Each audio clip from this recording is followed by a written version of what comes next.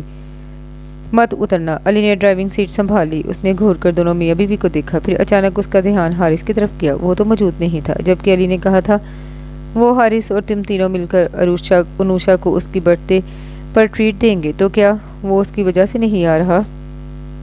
ہاں، اب وہ اکثر اسے دیکھ کر کترا کر گزر جاتا تھا، بار بار اس کی راہ میں آنے کی بجائے اب راہیں بدل لیتا تھا۔ پتہ نہیں کیوں اس کے دل پر چوٹ سی پڑی۔ اوہو، میں بھی کوئی مری نہیں جا رہی اس کے لیے، اس نے جیسے اپنے دل کو سرزنش کی، مگر جانے کیوں بار بار ذہن اسی کی طرف بھٹک رہا تھا۔ وہ چونکہ اس وقت جب علی فیروز چچا کے آفس کے سامنے گاڑی روکے زور زور سے ہارن دے رہا تھا۔ 2 منٹ بعد حارث اپنی تمام تر و تازگی کے ساتھ آتا دکھائی دیا۔ مسٹر، یہ کوئی برگر یا کولڈ سپاٹ نہیں ہے، یہاں ہارن بجانا منع ہے۔ اس نے آتے ہی سب سے پہلے کھڑکی میں منہ دے کر اس کے ہارن پر ہاتھ رکھا، پھر نظریں یوں ہی پچھلی سیٹ پر ڈالیں تو لبے ساختہ مسکراہٹ سے پھیل گئے۔ اوہو، اسے کہاں سے پکڑ کر لے آئے ہو؟ کم از کم منہ تو دھلوا دیتے۔ انوشا اور علی بے اختیار ہنس پڑے۔ وہ اپنی جگہ جزبز ہو کر رہ گئی۔ بھائی، چاند چہرے کو اب کتنا چمکتا ہوا دیکھنا چاہتے ہیں آپ؟ ہاتھ کنگن کو آرسی کیا؟ اوئے ہوئے، عورتوں کی خوش فہمیوں کا تو کوئی ریکارڈ ہی نہیں توڑ سکتا۔ چاند میں نور کہاں، چاند تو ایک ویرانہ ہے۔ اے مسٹر، انوشا نے اسے گھور کر دیکھا۔ وہ کندھے اچکا کر ہنستا ہوا پیچھے ہٹ گیا۔ بھائی، یہ میں نے نہیں، شاعر نے کہا ہے۔ وہ اس کے چہرے پر اترتی سرخی کو درزیدہ نگاہوں سے دیکھ رہا تھا۔ بھائی، ہم کچھ نہیں جانتے، ہمیں تو چاند بس دور سے چمکتا ہی نظر آتا ہے، قریب جا کر نہیں دیکھنا ہمیں۔ انوشا اس جرا پر بگڑ کر بولی۔ ارے، ہم نے تو قریب سے دیکھا ہے نا۔ اس نے ایک سرد قسم کی سانس فضا کے سپرد کی۔ تب حارث نے اسے کرے تیوروں سے دیکھا۔ چلنا نہیں ہے، پہلے ہی لیٹ ہو رہے ہیں۔ وہ ویو مرر سے اس کا بگڑا روپ دیکھ چکا تھا۔ سو اس موضوع کو جلدی سے ختم کرتا ہوا بولا، پھر اگنیشن میں چابی ڈال کر اسے اشارہ کیا۔ اوکے، تم چلو، میں اپنی گاڑی میں آتا ہوں۔ وہ ٹراؤزر کی جیب سے چابی نکالتا بولا، وہ جو کب سے ضبط کے مراحل سے گزر رہی تھی۔ ہوٹل میں پہنچتے ہی اس کا ٹیمپر لوز ہو گیا۔ تم لوگوں نے مجھے دھوکہ دیا ہے، کیوں لائے ہو مجھے یہاں اس شخص کی بکواس سنوانے؟ اور کیوں آئے گا وہ اب؟ وہ اس لیے آئے گا کہ اسے میں نے بلوایا ہے، اور کوئی دھوکہ وغیرہ نہیں دیا ہے تمہیں۔ پہلے ہی بتا چکا ہوں کہ حارث بھی ہوگا۔ علی نے دبنگ لہجے میں اسے گھرکا اور پہلے سے بک کرائی گئی میز پر لے آیا۔ انوشا اکثر کے مزاج سے گھبرا رہی تھی۔ وہ جانتی تھی اگر اس کا دماغ الٹ گیا تو بس خیر نہیں تھی، پھر سنبھالنا مشکل ہو جائے گا۔ علی نے بھی تو اتنا بڑا رسک ہی لیا تھا۔ یوں پبلک پلیس میں بھلا معاملے نہیں بڑھتے ہیں اور نہ ہی نپٹانے چاہیے۔ کتنا کہا تھا کہ اس نے کہ پہلے آپ سوچ لیں، کہیں معاملہ سنورنے کی بجائے بگڑ ہی نہ جائے، مگر یہ بندہ بھی ایک نمبر کا ضدی تھا۔ آہے، بھائی بھی تو اقصا کا ہی تھا۔ وہ تو اب بیچاری بری طرح گھبرا رہی تھی، چاہ رہی تھی جلد از جلد حارث آ جائے۔ وہ اگر یہاں آئے گا تو پھر میں چلی جاؤں گی، وہ رعونت سے بولی اور کرسی دھکیل کے بیٹھ گئی۔ اس کے چہرے پر جہاں بھر کی خفگی نمایاں تھی، وہ کسی قسم کی مروت یا شائستگی برتنے کو تیار دکھائی نہیں دے رہی تھی۔ تم سمجھتی کیا ہو خود کو؟ بہت اعلیٰ چیز ہو کہ سب تمہارے آگے گھٹنے ٹیک دیں۔ علی بھی گویا پھٹ پڑا، اس کی برداشت سے یہ سب باہر ہو گیا تھا۔ ایک ذرا سی بات کا بتنگر بنا رکھا ہے تم نے۔ یاد رکھو اقصا، اس دنیا میں خوشیاں بہت کم ہیں، انہیں حاصل کرنا پڑتا ہے، جدوجہد کرنی پڑتی ہے، ان کے لیے دروازہ کھول کر منتظر رہنا پڑتا ہے۔ تم ناشکری عورت ہو، چاہتی ہو خوشیاں مسرت تشتری میں سجا کر تمہیں پیش کر دی جائیں۔ عقل کے ناخن لو، اچھی خاصی آسان زندگی کو پرپیش مت بناؤ۔ تم کوئی انوکھی نہیں ہو یا کوئی پہاڑ نہیں ٹوٹ پڑا تم پر، نہ تم کسی اعلیٰ نسل کی ہو یا حارث کسی گھٹیا خاندان کا۔ معمولی بات کو انا کا مسئلہ بنا دیا ہے تم نے۔ دل چاہتا ہے مار مار کر حلیہ بگاڑ دوں۔ وہ دبے لفظوں میں سارا ابال نکال رہا تھا۔ وہ رن سے سنسی بیٹھی رہ گئی۔ علی کا یہ لب و لہجہ، یہ رویہ اس کے تو گمان میں بھی نہیں تھا۔ اقصا، تم ہی بات کو سمجھو پلیز۔ انوشا نے نرمی سے اس کے کندھے پر ہاتھ رکھا تو اس نے زور سے اس کا ہاتھ جھٹک دیا۔ تم اپنے شوہر کی زبان کو لگام دو، کوئی حق نہیں پہنچتا اسے کہ میرے پرسنل افیئرز میں مداخلت کرے، بلکہ کوئی بھی، وہ بھی دوسرے پل گرد و پیش کے لوگوں کی موجودگی سے بے نیاز ہوگی۔ انوشا نے گھبرا کر اس کا ہاتھ دبایا۔ کیوں لائے ہیں مجھے یہاں؟ کا یہی سب سنانے سمجھانے؟ وہ ہاتھ چھڑا کر کرسی سے اٹھنے لگی کہ علی نے سخت جارحانہ انداز میں اس کے کندھے پر دباؤ ڈال کر اسے واپس کرسی پر پٹک دیا۔ ہاں، اسی لیے تمہیں لایا ہوں، اور تمہیں سننا ہوگا، سمجھنا ہوگا۔ میں پاپا کی طرح تمہیں تمہارے حال پر نہیں چھوڑوں گا، تمہیں میری ہر کڑوی کسیلی بات سننی ہوگی۔ وہ اس کی آنکھوں میں آنکھیں ڈالے انتہائی دبنگ لہجے میں بولا کہ وہ سہم کر ٹکر ٹکر اسے دیکھنے لگی۔ کرسی پر واپس پٹکنے کا عمل اس قدر اچانک اور تش تھا کہ اس کی مزاحمت ڈھیلی پڑ گئی۔ آنسوؤں کا گولا حلق میں پھنس کر رہ گیا۔ پہلی بات تو یہ ہے کہ جس بات نے انوشا کو یا تمہیں اس سے بدگمان کر دیا تھا،